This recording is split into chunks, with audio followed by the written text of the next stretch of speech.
大家好呀，欢迎来到我的婚介所，我还是你们熟悉的丽姐。说起来，我在红娘这行摸爬滚打都10几年了，见过的相亲故事那真是形形色色，啥稀奇古怪的事儿都有。可今儿要讲的这个，真把我气得不轻，非得跟你们好好唠唠不可。就去年吧，来了个35岁的女客户，叫小李。这姑娘在广州一家外企当高管，年薪50万往上，那可是相当能挣钱。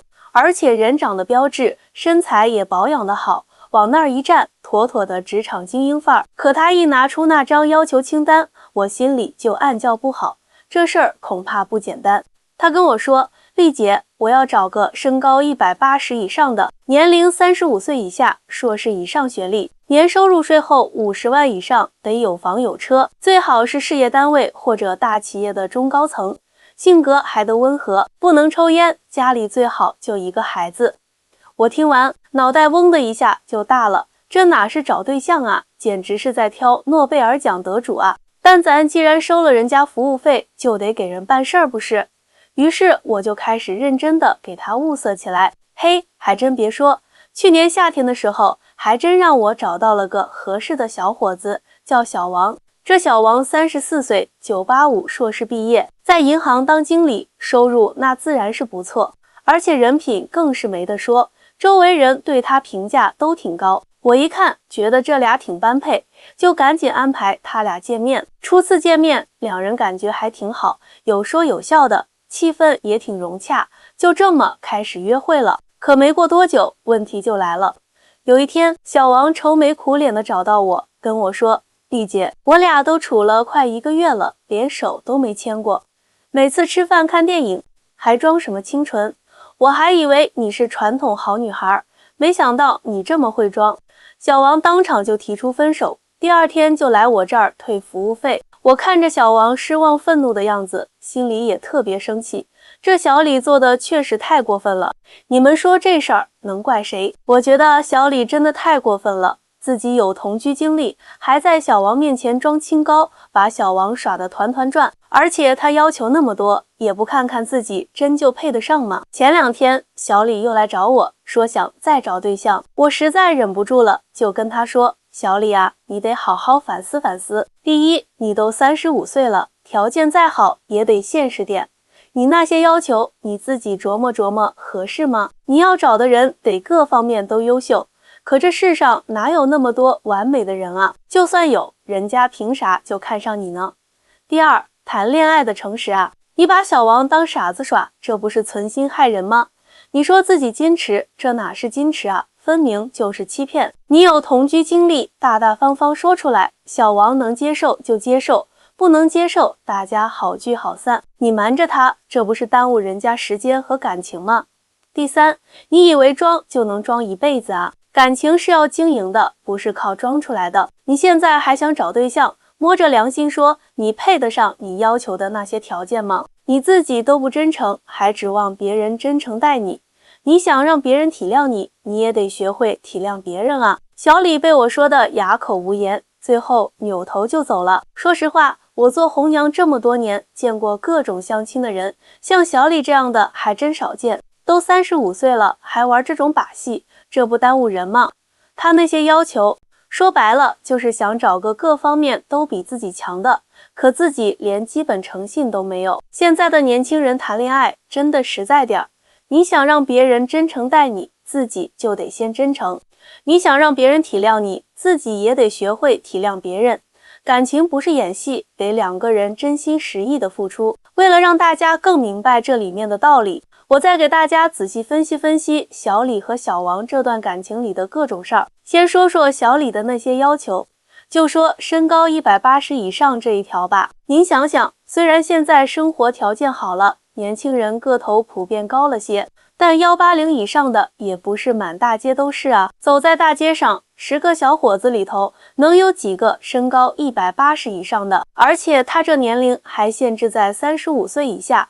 35岁以下又能达到硕士学历，年收入税后50万以上，还得有房有车，在事业单位或者大企业当到中高层的，那更是少之又少，简直就是凤毛麟角。就拿学历来说，硕士学历可不是那么容易拿到的，得经过本科4年，再加上读研的时间，这期间得付出多少努力啊！能在35岁以下就达到这个学历，并且事业有成、收入丰厚的，那都是人中龙凤了。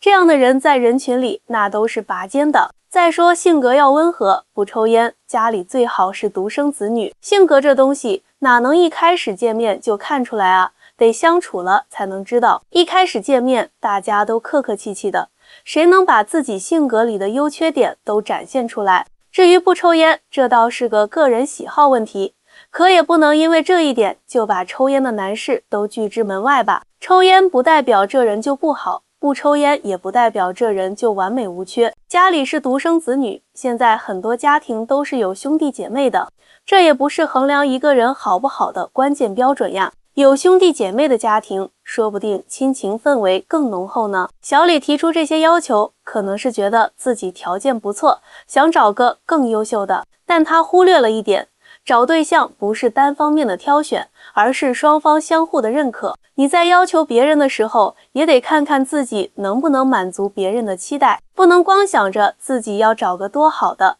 也得想想人家凭什么要选你呀。再看看小王，他对小李那是真心实意。从2人刚开始约会，小李一直保持距离，他虽然心里有点疑惑，但还是尊重小李，听了我的劝，耐心等待。这1年里，他对小李的好那是有目共睹。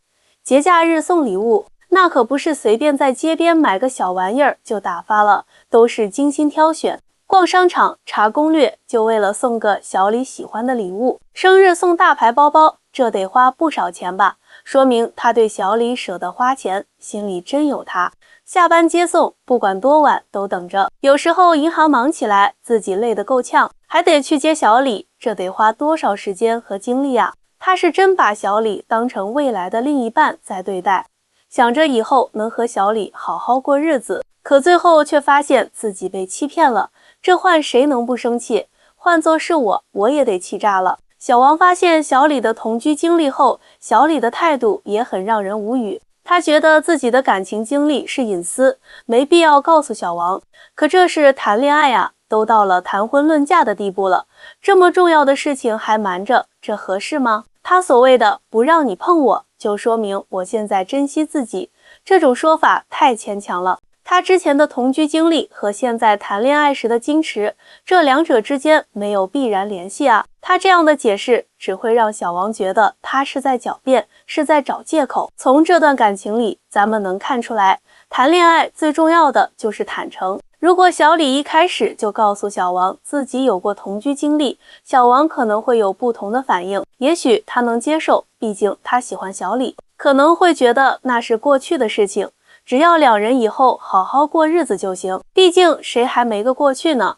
只要现在和将来2个人能真心相待，也不是不能接受，但也有可能他接受不了，那2人就可以早点分开，各自再去寻找合适的人，这样也不至于浪费彼此的时间和感情。可小李选择了隐瞒，这就给这段感情埋下了隐患，纸终究包不住火。一旦真相被发现，对感情的伤害是巨大的。而且小李在这段感情里有点太自我了，他只考虑自己的要求和感受，却忽略了小王的感受。他觉得自己条件好，就可以对小王呼来喝去，想怎么样就怎么样。但感情是平等的，不是一方对另一方的迁就。小王虽然对他好，但不代表小王就可以被随意欺骗。小王对他的好是建立在真心喜欢和尊重的基础上，可不是让他拿来肆意践踏的。再说说小李后来又来找我，想再找对象这事儿，他似乎还没意识到自己的问题，还是想用之前的标准去找对象。可他之前的行为已经让他失去了小王这样一个好男人，他还不反思，还想用同样的方式去寻找下一段感情，这怎么能行呢？他得明白，感情不是菜市场买菜，不能光挑好的，自己也得有点诚意啊。我跟他说的那几点都是掏心窝子的话。他35岁了，这个年龄在相亲市场上虽然有自己的优势，但也不能太理想化。他那些要求得适当降低一点，毕竟找对象是要过日子的，不是找个完美的人供着。世界上哪有十全十美的人呢？就算有，人家也不一定看得上你呀。得现实点，找个合适的，能一起好好过日子的才是最重要的。谈恋爱诚实是最基本的。他之前对小王的欺骗已经让他失去了信任，如果他在以后的感情里还是不诚实，那不管他条件多好，都很难找到真正合适的人。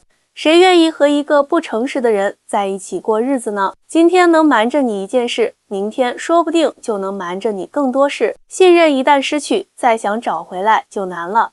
还有感情需要经营，不是靠装出来的。他之前装的那么清高，最后却因为隐瞒同居经历而暴露，这说明装是没有用的。只有真心对待对方，才能让感情长久。你对别人好，别人能感受到。你要是光想着耍心眼儿，那感情迟早得玩完。我做红娘这么多年，见过太多因为各种原因而失败的感情，有的是因为双方条件不匹配，比如一方想找个本地的，另一方是外地的，家里人不同意；有的是因为性格不合，一个急性子，一个慢性子，干啥都合不来；还有的就是像小李这样，因为不诚实而导致感情破裂。希望大家能从这个故事里吸取教训，在谈恋爱的时候多一些真诚，少一些套路。比如说，有些年轻人在相亲的时候，为了给对方留下好印象，会夸大自己的条件，什么学历啊、收入啊、家庭背景啊，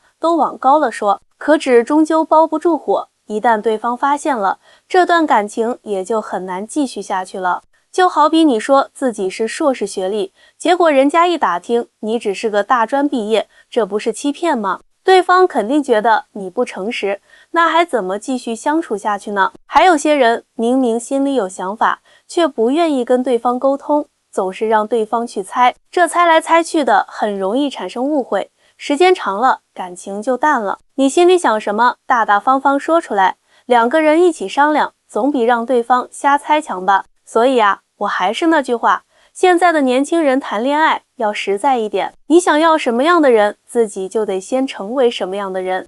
你想让别人真诚待你，你就得先真诚待人。只有这样，才能找到真正属于自己的幸福。你对感情付出真心，感情才会回馈你美好。